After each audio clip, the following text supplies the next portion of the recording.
Vietnam War and Korean War taught USAF an important lesson: the need for a new nimble lightweight fighter to counter Soviet Union's MiG-17 and MiG-21. To counter this, USAF started Lightweight Fighter Program. The main requirement of this new lightweight fighter program was to have an aircraft with high maneuverability, that is, good turn rate, agility, acceleration, and ability to engage targets at longer distance. This fighter was intended to be lighter than F-15 Eagles, with lower per unit cost and half the cost per hour to that of F-15 Eagle. The two aircraft competing were YF-16 and YF-17. Both rolled out in 1973 and 1974 respectively. In 1975, lightweight fighter competition was renamed as Air Combat Fighter Program. Finally, after a series of evaluation, YF-16 was selected for Air Force Air Combat Fighter, and YF-17 was later transformed into F-18 Hornet and was selected by Navy's own Air Combat Fighter Program. F-16 proved to be extremely maneuverable aircraft, demonstrating ability to climb at high altitude from 15,000 to 30,000 feet and from 5,000 to 25,000 feet very comfortably, and hence proving to be one of the best maneuverable fighters of that time. F-16 became so reliable as it used components from various aircrafts: environmental control system from A7, control actuators from F111, nose wheel from F4, gear wheels from B-58, air starters from C5, and the ejection seat, data computer, generator drive from F-15 Eagle. F-100 engine coupled with the light weight of F-16 gave it a great thrust-weight ratio and excellent performance in transonic regime, which was surpassed by no other fighter in that era. The criticism that Air Force had for lightweight fighter program was that F-16 will become just an American MiG-21, lightweight, high agility with low range.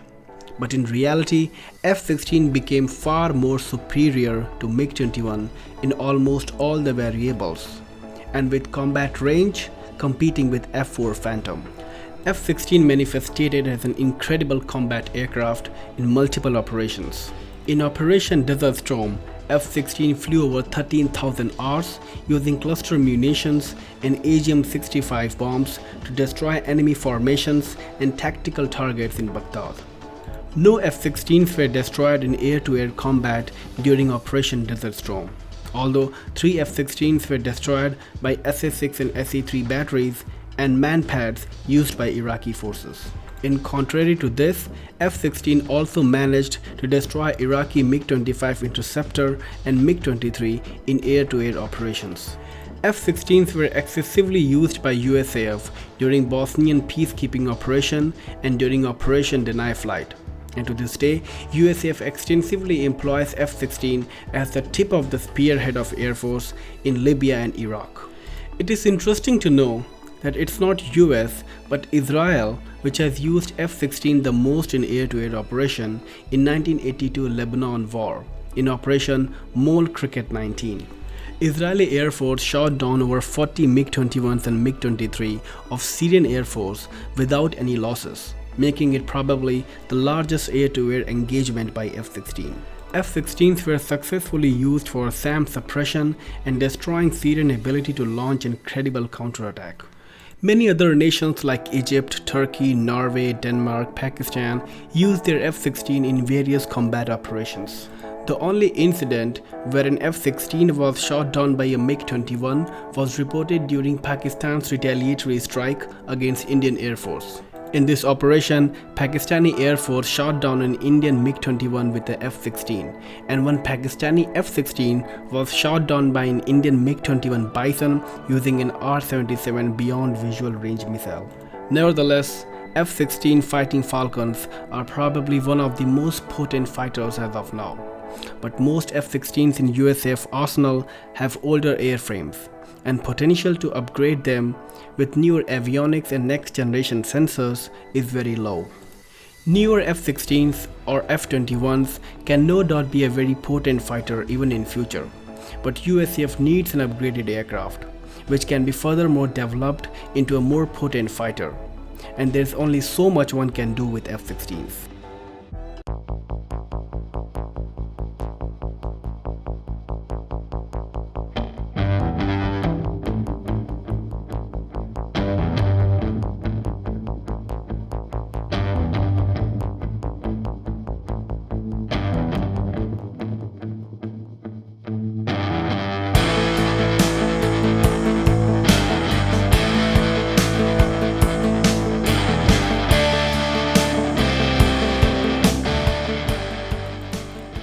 During 1993 and 1994, US Navy and US Marine Corps, along with DARPA, ran a project called Common Affordable Lightweight Fighter, which aimed to develop an aircraft which would replace Harrier jump jets from Royal Navy and US Marine and F-18 and F-14 Tomcats from US Navy. In parallel to this, USAF ran its own separate project to develop a fighter aircraft to replace 1700 F-16s and meet Cold War conflict situations. This program was called Joint Advanced Strike Technology Program. This program was initiated to develop and study the required technology regarding the new fighter aircraft, including weapon systems, radar, sensor technology, and avionics. It was required to commence a study with Boeing, Lockheed Martin, McDonnell Douglas, and Pratt & Whitney. By end of 1994, JAST program and Navy CALF program were amalgamated, and now it was called as Joint Strike Fighter Program. JSF program aimed to replace wide variety of aircrafts in USAF and US Navy, including F-16, F-18, and A-10 Warthog. JSF was required to have conventional takeoff and landing for USAF, VTOL capability for US Marine, short takeoff and vertical landing capability for US Navy. This aircraft was supposed to have high thrust single engine with super cruise capability. This new aircraft was expected to take on air-to-air, air superiority, air support, and counterinsurgency roles. Other NATO countries soon joined JSF program, with UK joining in 1995 and Canada joining in 1997.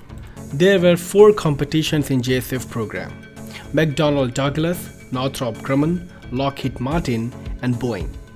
But finally, out of these 4, Boeing and Lockheed Martin were invited to build a prototype, where Boeing came up with X-32 and Lockheed Martin came up with X-35 fighter aircrafts. Both the aircrafts exceedingly outperformed the parameters set for the JSF program. But on 26 October 2001, Lockheed was awarded with system development and demonstration. Both X-35 and X-32 had similar capabilities when it came to stealth and warfare. The one advantage that Lockheed Martin had over Boeing was the method it used for short takeoff and vertical lift flight.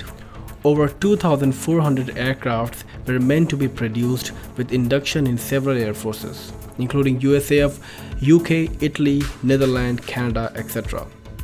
And Turkey was removed from F-35 program due to Turkey's acquisition of S-400 system in 2019. The F-35 program was also accused with several complications, including cost overrun, air-to-air capabilities, and compromising the sensitive data to Chinese state-run aircraft manufacturer AVIC. But most of these problems were either irrelevant or misconceived or misreported by the media, something we will talk about further in the video. F-35 being a brand new aircraft at the moment, really haven't seen a major combat as of now.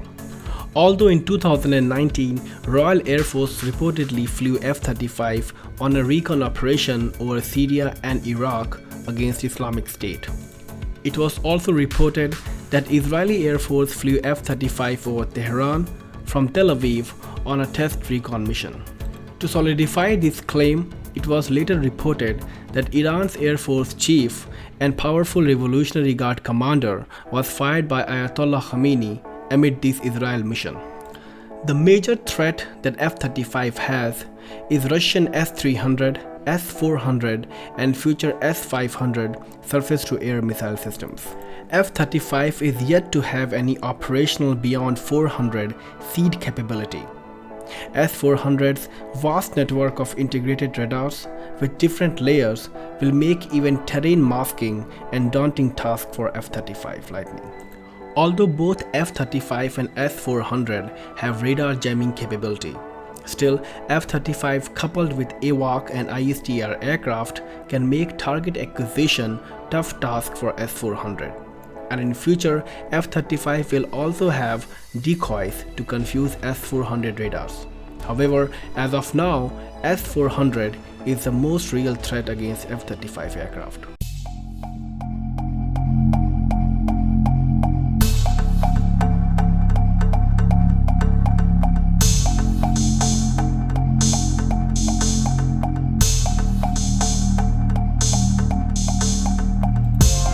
Although F-35 was supposed to be a replacement for almost 1700 fighter aircraft in USAF, it's been realized that it might be a very costly affair. Average cost per hour for F-35 is $40,000. For F-16, it's about $20,000 per hour. Some newer F-16s may have even lower cost. Since F-35 aims to replace even A-10 Warthog, it must be understood that A-10 costs about $19,000 per hour, which is half the cost of F-35. When USAF is planning to induct a $4,000 to $5,000 per hour aircraft for low-threat operation that A-10 does, F-35 seems to be a stupid choice. Although Lockheed Martin aims to decrease the per-hour operating cost of F-35 by 25%, Pentagon seems to not believe it. USAF Chief of Staff General Charles Brown has admitted that F-35, though being a very capable aircraft, will not be an optimal choice to replace all F-16s. It is believed that F-35 and F-22 are overkill for a low-tier adversary. He intends to develop a new clean sheet fighter which will be stealthy but not as stealthy as F-35, but will be more capable than F-16, and buying off-the-shelf platforms like Dassault Rafale and Eurofighter Typhoon is not considered. The new aircraft might not have similar stealth but will have same computing capability and radar systems. Having said that, General Charles Brown slammed media for overstating what he said. An F-35 is a very successful program and has its role. USAF will still buy numerous F-35, maybe not 1700, but still it will be considered as a cornerstone of USAF.